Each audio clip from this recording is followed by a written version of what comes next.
Bienvenue sur Intensément, recherche et partage des informations les plus fiables possibles sur les HPI, haut potentiel intellectuel, et neuroatypie. Je suis Raph. On vit une époque formidable, mais aussi formidablement déprimante. Les médias nous mentent, les médias disent n'importe quoi, mais ce qui est plus étonnant, ce qui est plus problématique, ce qui pose question, c'est que des médias qui sont à public large, qui ont un financement qui leur permettent d'avoir des grosses équipes pour pouvoir travailler, des équipes journalistiques, des équipes de rédaction, des équipes de recherche, puissent continuer à raconter et à propager n'importe quoi sur les neuroatypies, sur l'intelligence, sur le quotient intellectuel, sur le HPI, etc. Je me demande, et vous aussi, vous vous dites, mais que font, qu'est-ce que c'est le job de journaliste? Est-ce que ce n'est pas aller chercher l'information là où elle est la plus fiable, la plus véridique, la plus confirmée, et ensuite la transmettre aux gens? Bon, d'accord, on sait que le journalisme a toujours été mêlé au sensationnalisme quelque part. On sait aussi que depuis quelques années, il est de bon ton d'utiliser un certain storytelling et de cacher la vérité jusqu'au dernier moment lorsqu'on raconte un fait, que ce soit au niveau psychologique, que ce soit au niveau des news, que ce soit au niveau de ce que vous voulez. On raconte d'abord ce qui est sensationnel, quitte à dire n'importe quoi, pour dire à la fin, eh ben non, en fait, c'était pas ça. Je ne sais pas comment s'appelle cette technique de narration, mais elle est très utilisée, et c'est cette technique que nous allons retrouver dans certains de ces articles dont je vais vous parler. C'est parti. Et je vous rappelle que cet épisode a été rendu possible grâce aux contributeuristes d'Intensément que je remercie du fond du cœur. Le financement participatif est ce qui permet à ce média et à mon travail de vivre. Et si Intensément vous apporte, vous aussi rejoignez la communauté toujours grandissante d'Intensément. Ponctuelles ou régulières, vos donations sont essentielles et vous recevrez des bonus inédits. Il y a un lien dans la description de cet épisode. Merci Intensément et bienvenue dans notre vaisseau spécial. Alors, ce qui est remarquable tout de même, c'est que là nous sommes dans le domaine de la psychologie, de la psychiatrie, dans des médias qui sont dits entre guillemets spécialisés. Je vous ai montré il y a quelque temps par exemple que France Inter, média public, France Inter s'intéresse beaucoup à la psychologie, à la psychiatrie, mais à travers le prisme de la psychanalyse. France Inter donne beaucoup la parole à la psychanalyse. Et je vous ai montré que France Inter mettait par exemple le haut potentiel émotionnel, qui est une notion ni validée ni par la psychologie, ni par la psychiatrie. Cela n'existe pas de toute manière dans les recherches, ni même dans les études. France Inter mettait le HPE dans la liste des neuroatypies. Comment ça s'est produit? Je n'en sais rien, mais je vous avais montré ça sur leur site. Je vous avais parlé de Santé Magazine qui est censé être tout de même un magazine spécialisé santé, qui, dans l'accroche d'un article sur les neuroatypies, mettait le HPI dans la liste des troubles du neurodéveloppement, alors même qu'à l'intérieur de l'article, les intervenants disaient le contraire, disaient qu'évidemment le HPI ne faisait pas partie des troubles du neurodéveloppement. Pourtant, c'est ce que Santé Magazine a choisi de mettre en tête de son article, révisé par un psychiatre. Pour moi, ça pose problème, c'est incroyable.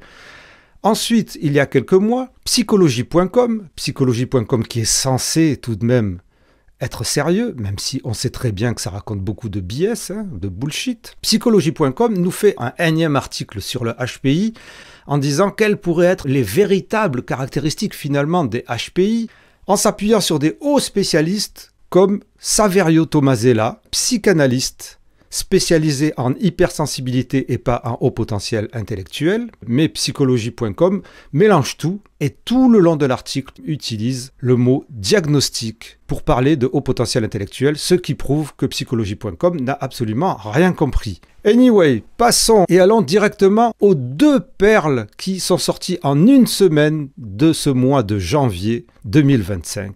La première de la part du magazine Parents quand même, qui est censé donner des bons conseils aux parents tels que vous et moi. Et ensuite, le média, la chaîne YouTube, l'énorme chaîne YouTube Science Trash, Science Poubelle en français, qui nous a pondu une vidéo sur le quotient intellectuel qui n'est pas sans rappeler la vidéo de Bruce de la chaîne Y Penser d'il y a quelques mois.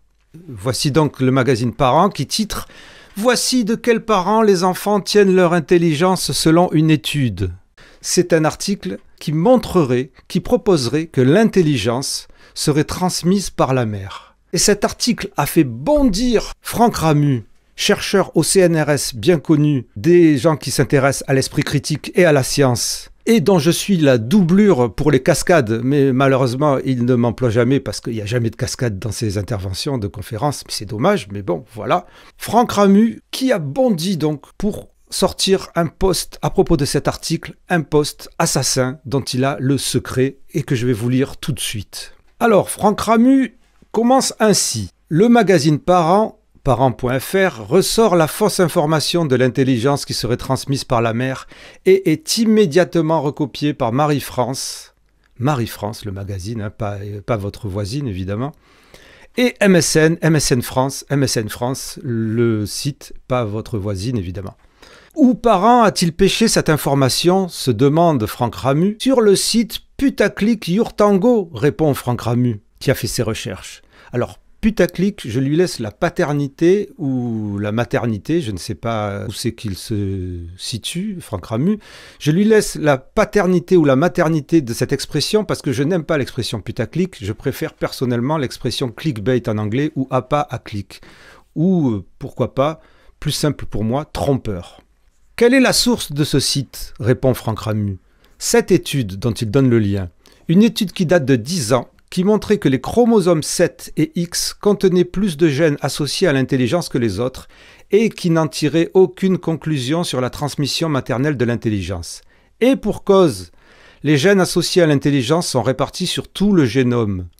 Le pire, c'est que cette fausse information a déjà fait le tour du monde plusieurs fois, y compris en France, puisqu'elle a été déjà dénoncée par Le Monde en 2016 et par Le Monde en 2020.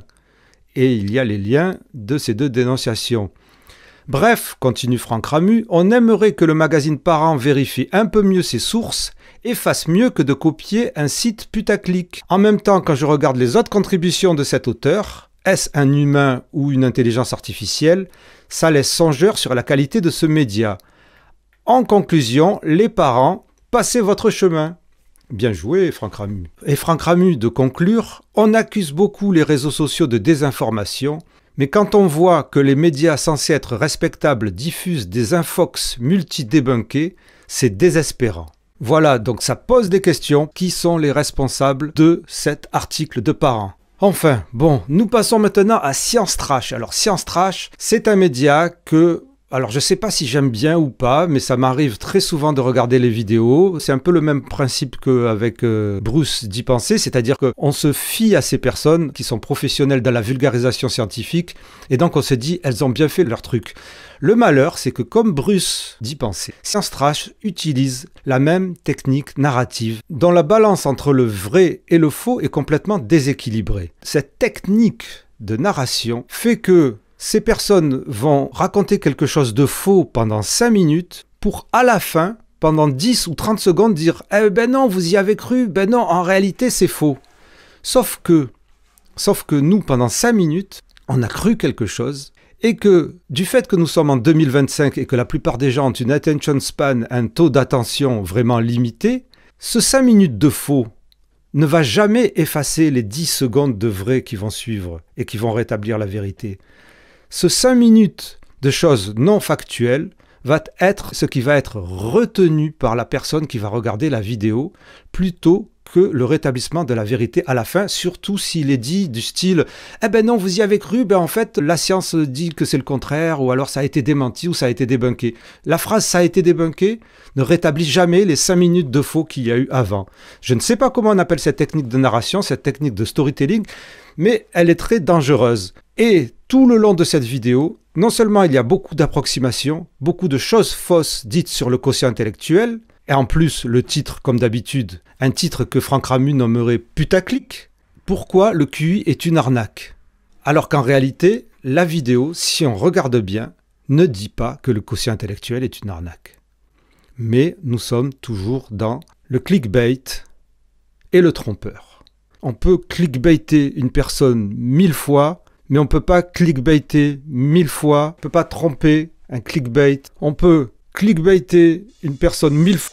Et pour débunker, plutôt que de faire quelque chose enragé comme j'avais fait, enragé mais tellement bourré d'humour comme j'avais fait avec Bruce d'y penser, j'ai remarqué dans les commentaires un commentaire super intéressant, super pertinent et qui suivait le déroulé de la vidéo de Science Trash. Commentaire réalisé par Psychoriki, qui est un youtubeur psychologue que j'avais relayé sur les réseaux sociaux mais pas sur le podcast ni sur la chaîne, qui avait fait une vidéo à regarder, je vous la conseille, sur l'hypersensibilité et du haut potentiel intellectuel, qui vous donne à voir ces choses-là sous un autre angle. C'est vraiment une vidéo fascinante, je vous mettrai évidemment tout ça en lien. Et je vais vous lire le commentaire de Psychoriki sur la vidéo de Science Trash.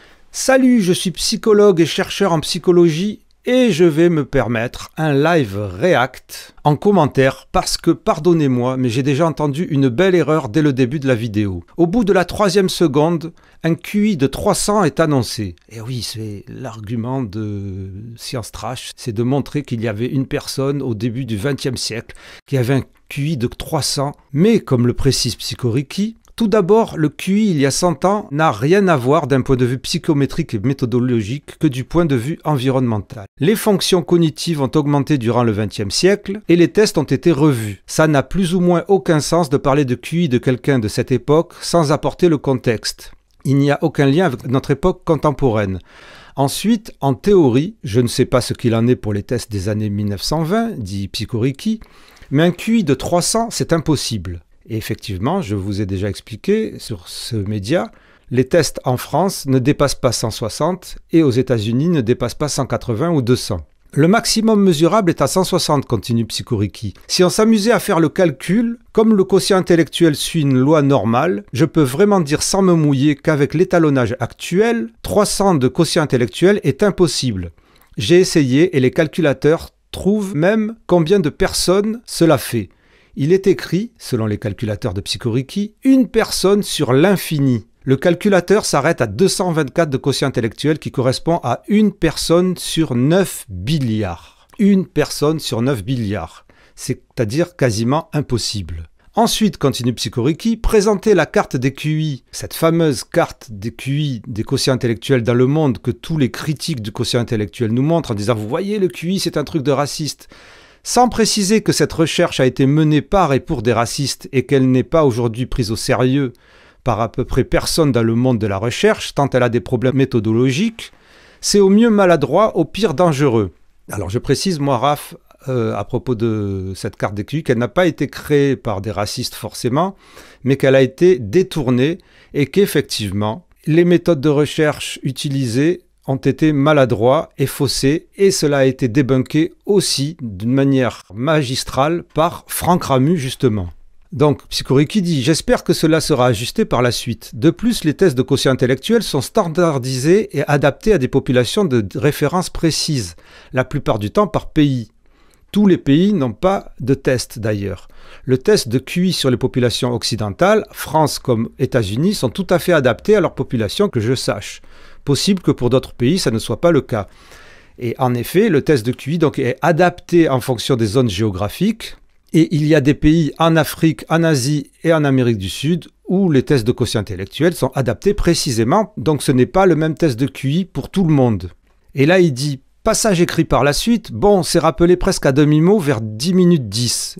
Et c'est ça le problème dont je vous parlais auparavant, c'est cette technique qui fait que pendant 5 minutes, 10 minutes, Science Trash nous raconte quelque chose en le dénonçant, comme Bruce d'y penser, pour ensuite dire « Ah ben non, en fait, en réalité, vous croyez à ça, mais non, en fait, ça a été dénoncé par tel ou tel chercheur, ou en fait, la science n'y croit pas, blablabla. » Mais c'est presque à demi-mot, comme dirait Psychoriki.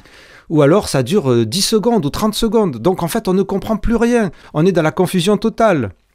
Ensuite, concernant la partie sur les dopants, puisqu'évidemment, Science Trash utilise le fameux argument que si on s'entraîne, on pourrait augmenter le quotient intellectuel, et aussi si on prend des dopants, si on prend de la drogue, et si on prend de la Ritaline, par exemple, du méthylphénidate, qui est la médication proposée pour le trouble du déficit de l'attention avec ou sans activité. Psychoriki précise, un test n'est normalement pas valide si la personne n'est pas dans une condition stable ou si elle connaît trop bien le test, biais d'entraînement, c'est aussi simple que ça. Aussi, sans que ça soit lié au QI directement, Même si la ritaline ou le méthylphénidate peut être dangereux, mettre en avant cette caractéristique est discutable, parce que Science Trash dit que le méthylphénidate est dangereux. Or, le méthylphénidate est proposé à des millions de personnes à travers le monde pour traiter les symptômes du TDAH. Et le danger est faible. Parler du méthylphénidate comme quelque chose de dangereux, c'est aussi très tendancieux. Ça n'est effectivement pas un médicament à prendre à la légère, comme le dit Psychoriki, mais ce qu'il faut rappeler aussi, c'est que, en dehors de cette histoire de méthylphénidate, si on se dope, si on se drogue ou si on s'entraîne pour passer le test de quotient intellectuel, ça ne permet de remonter son score que de quelques points. Ça nous permet juste de grappiller des points. Ça ne nous permet pas de passer de 70 à 130 ou même de 100 à 130. Donc Psychoriki continue en disant « Le QI maximum mesurable est de 160. Il est peu probable qu'on puisse avancer sereinement que Kasparov ait 200. » Puisqu'évidemment, Science Trash continue avec des trucs qui sont de la pop psychologie, en fait, ce qui est proposé dans tous les médias pourris, Einstein à 160, Kasparov à 200, etc. Il n'y a pas assez de représentativité dans les populations de référence pour mesurer psychométriquement jusque-là avec fiabilité. Pour vous donner une idée, continue Psychoriki, si la moyenne médiane est à 100 et que l'écart type est à 15, il y a une personne sur 76 milliards qui peut avoir un 200 de quotient intellectuel. Je suis étonné que vous ne le notiez pas, et moi aussi je suis étonné qu'un média scientifique ne comprenne pas ça. Deux solutions, soit c'est un résultat fantasmé et pas fiable, soit l'écart type n'est pas de 15. Sans le connaître, l'info est inutile car l'individu sera incomparable à une population de référence. En ce qui concerne Lady Gaga ou Stallone, puisque Science Trash prétend que Lady Gaga ou Stallone auraient 160, c'est possible mais c'est dur à croire car ça reste une personne sur 31 000 et ça serait étonnant qu'ils aient été testés. Bref, ces infos sont souvent fantasmées et relayées par la presse sensationnaliste. Mais arrêtez de nous confusionner! Ensuite, évidemment, Science Trash s'appuie sur l'idée, sur le concept débunké d'intelligence multiple d'Howard Gardner. Et tout le monde imagine très bien lorsqu'il y a une vidéo ou un article qui critique le quotient intellectuel que ça va parler des intelligences multiples. Donc évidemment, Psychoriki le sentait venir lui aussi. Psychoriki dit « Howard Gardner, on le sentait venir. Il a lui-même démenti sa théorie qu'il ne juge plus à jour sur le plan scientifique. Vous vous rattrapez heureusement en expliquant que c'est faux juste après.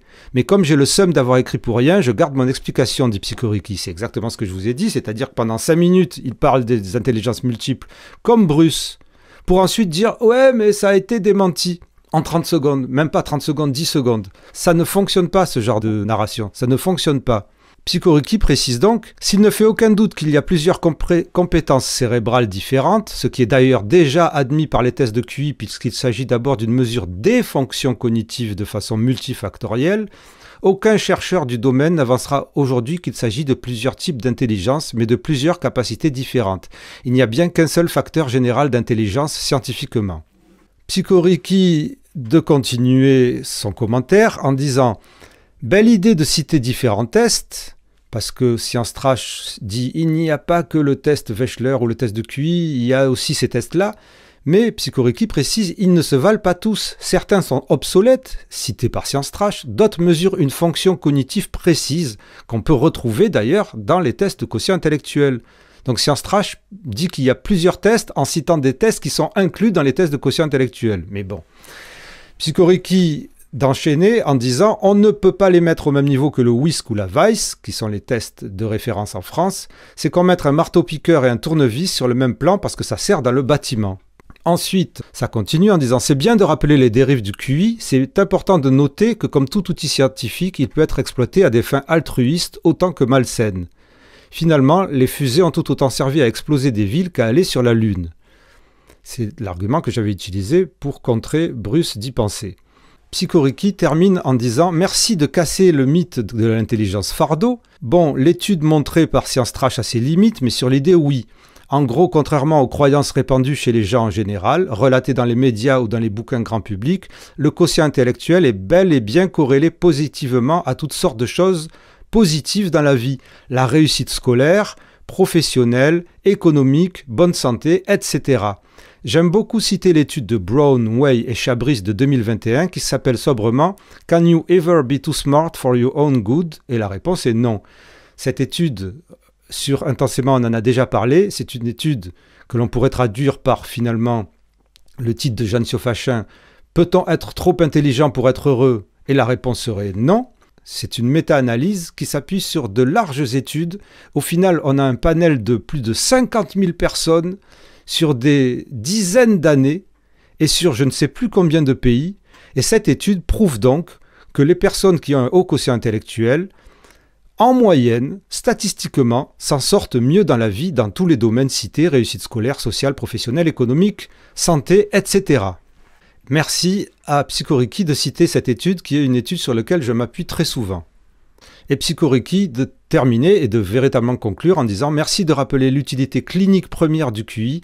C'est important de ne pas perdre ça de vue et de ne pas diaboliser l'outil qui reste extrêmement abouti et utile. » Sachant qu'en début, Science Trash avait évidemment refait l'historique du quotient intellectuel à sa manière, de manière orientée, alors que comme vous le savez, c'est Binet et Simon, des Français, qui en 1905 ont créé le premier test de mesure d'intelligence qui a ensuite inspiré le test de QI, test qui était destiné à trouver les élèves qui n'arrivaient pas à s'en sortir en classe pour pouvoir leur donner une éducation spécialisée. C'est ce que Binet a fait. Donc, bilan de fin, dit Psychoriki, vidéo avec des hauts et des bas, des mythes débunkés, certains éléments mal expliqués ou apparemment mal compris par l'équipe. Effectivement, je me joins à Psychoriki pour le dire. Mais j'ai déjà vu pire sur ce sujet que je pense commencer à connaître un peu. Évidemment, je ne connaissais pas tout là-dessus non plus, donc possible que je n'ai pas réagi à certaines choses. Je suis pas mal attaché à ce sujet auquel j'avais dédié mon mémoire de recherche en master. Le QI est un sujet brûlant suscitant un intérêt assez important de la part du grand public, et souvent les gens s'en emparent rarement de la bonne manière car il reste finalement assez dense et complexe, même s'il paraît simple en surface. Un des soucis les plus flagrants à mon sens est le caractère polysémique du mot « intelligence » qui ne rend pas service au quotient intellectuel. C'est ce que je pense moi aussi. Le mot « intelligence » précède le construit scientifique qu'est le quotient intellectuel qui a un cadre extrêmement précis et qui ne fait généralement pas écho à ce que les gens ont en tête quand on leur parle d'intelligence. Il y a un travail de cadrage et d'éducation à faire pour éviter toute dérive, payer des tests hors de prix, parfois mal faits, parfois inutiles, dérives racistes comme la carte des QI, ou exploitation eugéniste comme par le passé. Point final de Psychoriki que je remercie pour cette intervention commenterée et qui m'a donné l'autorisation de citer son commentaire. Et franchement, c'est un excellent debunk de cette vidéo. Il manque des trucs qu'on retrouve aussi quelque part dans un autre commentaire qui commence en disant « Le ramassis de bêtises dit dans cette vidéo me consterne. Je vais énumérer probablement toutes les choses qui ne vont pas et sont extrêmement malhonnêtes dans cette vidéo. Tout d'abord, prendre un cas unique, William James, illustrant une intelligence extrême ayant eu une vie difficile pour insinuer que le QI ne fait pas tout et peut potentiellement rendre malheureux, est non seulement fourbe mais faux. Il existe une très forte corrélation entre avoir un haut QI et la réussite dans la vie de manière générale, on vient d'en parler. Ensuite, la deuxième partie de la vidéo est bancale, car oui, on peut améliorer son score au test de QI en s'entraînant, comme on peut très bien améliorer son temps sur un test de vitesse chronométré en s'entraînant à courir. Mais dans tous les cas, même en s'entraînant comme vous l'avez dit, les gains gagnés retombent et on n'améliore pas son intelligence en tant que telle. Je précise moi, Raph, que la métaphore est bonne, mais en fait, elle est incomplète. Les tests de QI, ce n'est pas comme si on s'entraînait à une course, c'est comme si on s'entraînait à plusieurs sports dans l'intention de faire tous les Jeux Olympiques. Puisque le test de QI, c'est une mesure, comme l'expliquait si bien Psychoriki, c'est une mesure de plusieurs capacités cognitives. C'est pas une mesure juste de la course à pied, c'est une mesure de la course à pied, c'est une mesure du lancer de javelot, c'est une mesure du saut à la perche, etc., etc. Ensuite, la personne rappelle que Science Trash nie la forte composante génétique du QI chez les individus, et Science Trash s'appuie sur le fait que l'intelligence serait à 20% génétique durant l'enfance, en laissant une marge aux enfants d'améliorer leur QI grâce à l'environnement. Mais Science Trash oublie de rappeler que si la part de l'environnement, qu'il soit social, familial, etc., est grand dans l'enfance par rapport à la part génétique sur le quotient intellectuel, la part de l'environnement à l'état adulte est minime, voire inexistante. C'est essentiellement la part génétique qui s'exprime dans le quotient intellectuel d'une personne adulte. Et La personne qui a fait ce commentaire, je ne sais pas s'il faut la nommer, Chaudu 13014, alors je ne sais pas s'il habite dans le 13014 parce que c'est le code postal de là où j'ai passé toute mon enfance à Marseille. Bien joué, si ça se trouve c'est moi, c'est le moi du passé ou le moi du futur. Il rappelle, et c'est important, que des programmes très coûteux ont été mis en place vers la fin des années 90, début 2000 aux États-Unis pour des enfants défavorisés afin d'améliorer leur intelligence. Et cela s'est toujours soldé par un échec cuisant. Les points de QI gagnés retombaient systématiquement après quelques semaines ou quelques mois. Et ça, c'est un truc qui a été démontré avec de nombreuses études. Donc voilà, nous avons beaucoup de questions. Est-ce que c'est du mauvais travail? Est-ce que c'est du travail approximatif? Est-ce que c'est du travail bâclé? Est-ce que c'est du travail orienté? Ça serait intéressant de comprendre pourquoi il y a cette orientation anti-intelligence ou anti-quotient intellectuel. Qu'est-ce qui les gêne dans la mesure du quotient intellectuel et qui ne les gênerait pas dans la mesure d'autre chose puisque ce sont des scientifiques? Qu'est-ce qui les dérange? À vous de répondre. En tout cas, j'espère que les journalistes scientifiques et les vulgarisateurs sur le net vont essayer d'aller plus loin dans leur démarche, de se renseigner sur tout ce qui est neuroatypie, haut potentiel intellectuel, quotient intellectuel, intelligence, etc. Parce que, comme je vous l'ai expliqué, le problème, c'est que lorsqu'on dit quelque chose de faux sur ces domaines, ça a des répercussions sur d'autres domaines et sur d'autres croyances. Et ça entraîne des dégâts sur la psychologie ou sur l'état mental de personnes fragiles. Merci d'en prendre compte. Voilà, si vous avez aimé cet épisode, s'il vous a apporté quelque chose, de la connaissance ou de la matière à penser, n'oubliez pas évidemment que vous pouvez aider le podcast dans la mesure de vos moyens, s'il vous plaît, pour que nous vous apportions le maximum d'informations fiables sur tous ces sujets et que nous dénoncions le maximum les informations fausses. Voilà, je vous en remercie intensément. Sportez-vous bien. Intensément, c'est le show potentiel. Intensément, c'est le podcast divergent. J'ai fait à l'envers, c'est pas grave. Chaud, chaud, chaud. Non mais arrêtez de nous confusionner là!